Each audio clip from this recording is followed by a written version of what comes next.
এদিকে আর্য অপর্ণা সমস্ত ভুল বোঝাবুঝি মিটিয়ে তারা দুজন অনেকটাই কাছাকাছি হয় এবং আর্য অপর্ণার হাত কাটা দেখে সেও কষ্ট পায় এবং অপর্ণার হাতে যেখানে কেটে গিয়েছে সেটা ব্যান্ডেজ করে দেয়। আর অন্যদিকে মেঘরাজ অপর্ণাদের পাড়ার এক মহিলাকে ব্ল্যাকমেল করে আর্য অপর্ণাকে বিপদে ফেলার জন্য একটা প্ল্যান করতে থাকে, কিন্তু কোনো প্ল্যানই তারা সাকসেসফুল হতে পারে না। তো বন্ধুরা, এই নিয়ে বিস্তারিত জানতে হলে ভিডিওতে লাইক দিয়ে পুরো ভিডিওটি দেখতে থাকো। শুরুতেই থাকছে আর্য জানতে পেরে যায় যে মীরা আর মানসি মিলে অপর্ণাকে অফিসে আসতে দেয়নি ঠিক টাইম মতো এবং মানসির শর্তের কারণে অপর্ণা আর্যকে কেন অফিসে আসেনি সেটাও বলতে চায়নি।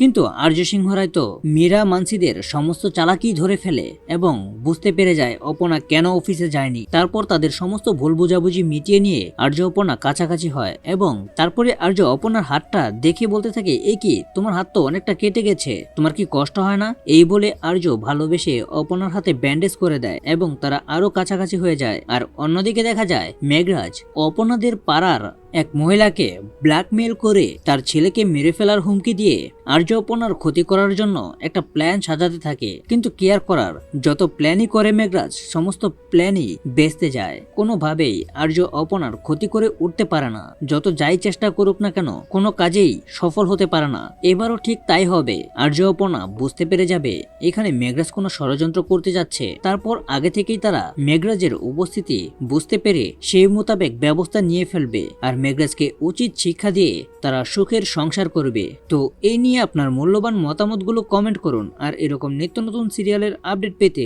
এখনই চ্যানেলটা সাবস্ক্রাইব করুন।